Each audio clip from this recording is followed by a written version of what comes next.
This lady, she is a student of comedy, and there's actually a lot of people that have started within the San Francisco Comedy College, which is downtown. So when I saw her clip, I was like, wow, she's really good. So please, you guys, without further ado, please give it up for Sharon Gay-Brz.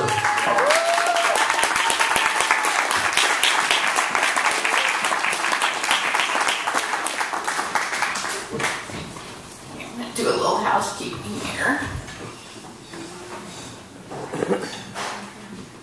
My name is Sharon Gay-Brz, but you can call me Sir. Everybody does. I'm just not overtly feminine. It's part of my mystique. I could wear those Madonna cones, or I could just not wear a shirt. Excuse me, you need to cover up them breasts, sir. So, I'm from Georgia, and I was watching The Walking Dead the other day, and I was thinking, as this guy was like eating this other guy's face off, I was thinking, isn't that a lovely live oak tree? Is that a 1976 Trans Am? I think it is. Because, like, you know, if you're in South Georgia, zombies are the least of your worries. There's, like, snakes and gators and snake gators. and mosquitoes that could, like, take a small child away. Now, back in the day, I sounded like Paula Deen on Quaaludes, because she talks really fast. So, down there, about the same time as I was in the 3rd grade, I was an avid reader of the Albany Herald. Now, the Albany Herald is like read throughout Dougherty County and surrounding areas. And on this one particular day, I picked it up, and on the front page, these 2 guys had got married. And I tell you, with my 3rd grade Catholic school education, my mind was blown. I was like, what the hell? If this could happen, are they going to make magic phones without cords so you can watch movies and listen to music? What could happen? Well, that didn't last very long because fire ants and gnats and that impossibly hot, swamp-tastic Georgia weather kind of distracted me. But not too much. It's like my heroes were Miss Jane from the Beverly Hillbillies, and the professor from Gilligan's Island. Yeah. And we used to play Star Trek in the magnolia tree. So you would be standing on the lowest limb, and you'd go, Mr. Scott, beam me down to the planet's surface. I was always Dr. McCoy. Damn it, Jim. And while I was going to Catholic school down there, it appeared as though those nuns there were fairly formidable. I don't know what kind of nuns you're used to. And 2 of my biggest fears were like clowns and nuns. Or clown nuns. That's a special category. And but you know, it really was nuns by a country mile, because you know they had you trapped for like 40 hours a week, and there was those gratuitous beatings. So I'm pretty sure the ones that they had in South Georgia, they had like drafted out of like an orc mine or something. And even then I was like, well, why are there no women priests? What's up with that? And I theorize perhaps it is because Rome has a football team, and you know they're getting the best players in there. So, in third grade in Catholic school, part of your religious life is to go to confession. And my mom would dictate my confession to me. You need to confess. I'm like, what do I need to confess, Mom? I'm 9. What, my $1 billion pyramid scam? Or perhaps my sordid sex life, which at this point consisted solely of a hickey that I gave myself on my forearm. And she was like, what in God's green earth have you done? Why? I don't know. That was my answer. So later on, about the same time as I was like in the 8th grade, I dated this guy for like 10 minutes until my mom discovered it, and she declared it forbidden. And that's it. That's the moment. But anyways, she, at the same time, there was this 8th grade teacher that I had who sang soprano like an angel. She would take me to choir practice in her red car, and I thought perhaps we could be buddies, like Charlie's Angels, or I could be her sidekick. I would walk through fire for that woman if I could say something clever first. So, pardon me, I'm working with old brain cells here. So, at the same time, in some kind of Stockholm syndrome kind of thing, I contemplated joining the convent, but it would have to be like that Sister Sally Field flying nun folks, because they have cool hats, and there is the off chance that you might be able to fly. So my parents were both super excited about that, because I guess if you get your kid to join a religious order, you get like 2 free tickets to front row in heaven. So, and you know, they were sad after that, but you know, it would make for an interesting alternate reality. I'm just basing that on my love of women and drink. So then, about the same time as I was in high school, I was a junior, and I met the senior, and she had the most beautiful green eyes. Everybody has thoughts like that. And so I thought she was pretty awesome. And about the same time, my cousin told everyone that I was gay. And here's the equation.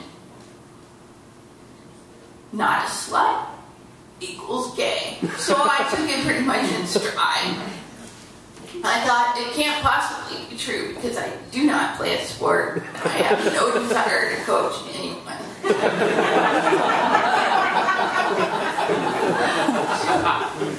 In South Georgia, like, all the tales of people coming out are about the same. First they get outed, and then they blow their brains out. And I'm at least that good of a shot, but I want to live. And so I came home one day, and my mom was sitting there chatting with the Navy recruiter, because after, you know, a lot of thought, maybe 15, 20 minutes, she decided that I should have a career in the Navy. And this is not too far out, because my mom was in the Navy, so this is kind of like a chuckaboo doesn't fall too far from the other chuckaboo kind of stories. And so I was off.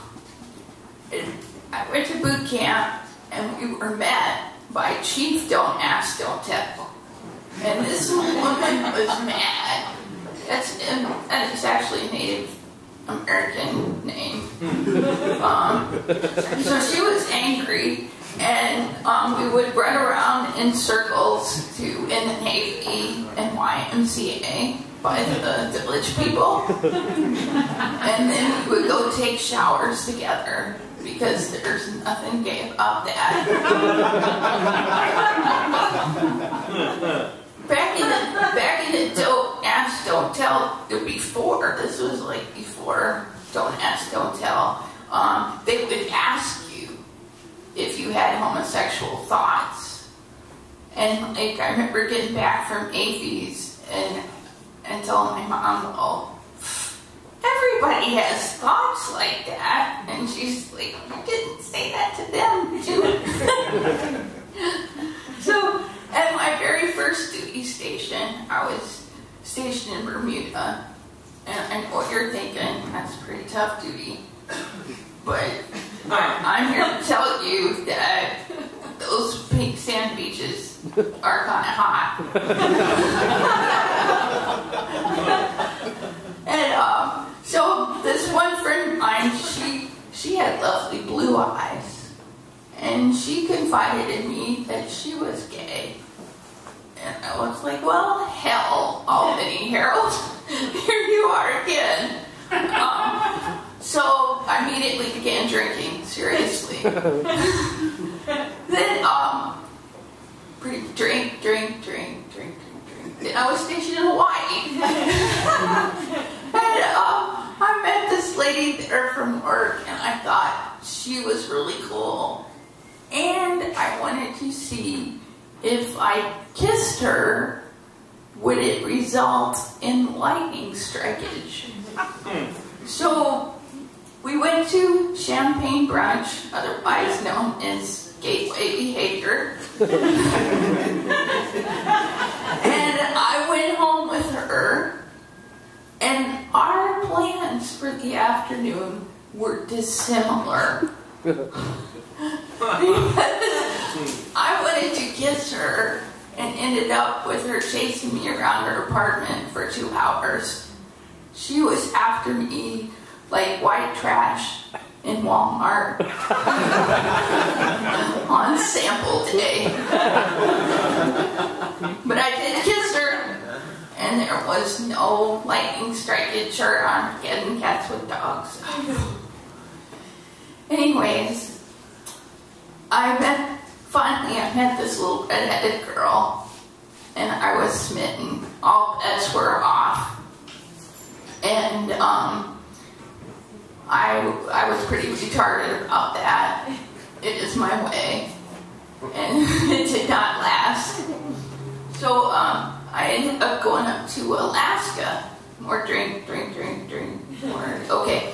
Now I'm in Alaska, and we were pretty much at the mercy of what we call the Caribou Club. And I was a bunch of guys that liked hunting and fishing, and they would rotate through 8-act. They were pretty much fast-talking people from Mississippi, but they didn't have NASCAR to take the edge off of it for them. And you never get used to a greeting like, hey, fucking tykes, watch out.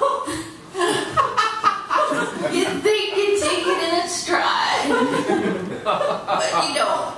And I was pretty scared about it. So my partner and I, we decided to turn ourselves in, because at that time, hear me out, at that time, homosexuality was a security risk.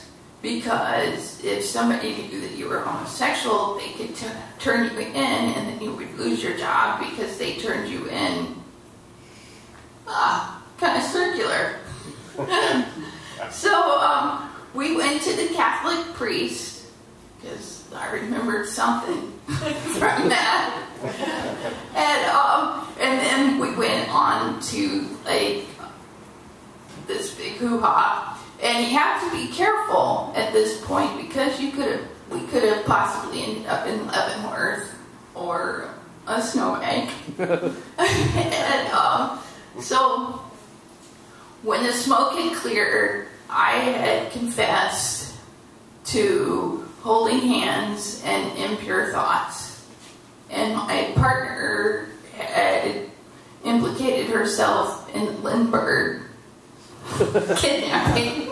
Admitted she was And also confessed to her part on the grassy knoll. So, that was kind of my big plan and my big stand. And I've since retired from brazen political action based on that, because for my trouble, I was able to get a cushy job at Taco Bell. So, I was not good at that. So, let me see. Old brain cells. Here we go. So, always miles behind the curve, I decided to tell my mom that I was gay. And I waited to tell her, and I told her, and then without pausing or without a beat, she went on for 2 hours talking about my brother's problems. Frankly, I felt cheated. But I shouldn't have. I shouldn't have, because a little while later I got a letter that said not to stay in touch with my little sister because I was an abomination. Alright.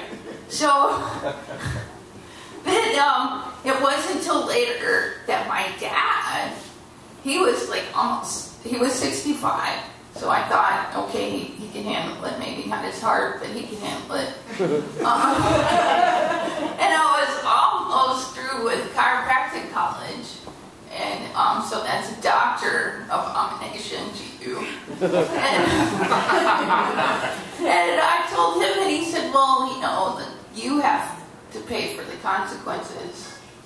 And I was thinking to myself, okay, so I can't really conceive of a heaven where I can't take my pets, Mr. Gay-Brz and Harvey. But my dad is going to go to heaven and sit in the expensive seats all by himself. Anywho's, now I live in San Francisco with the child bride. Now, she's a little bit younger than me, and how I accomplished this was through the judicious use of gummy bears and roofies.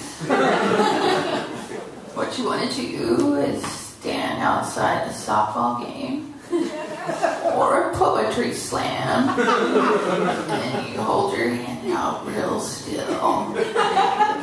And then when you get her home, you're like, that door's not for you. So, we are here in San Francisco practicing the homosexual arts in the city by the bay. And, quite frankly, it's so foggy here, who can blame anyone with who they go home with? Who can see, who can tell? And that's okay. Thank you.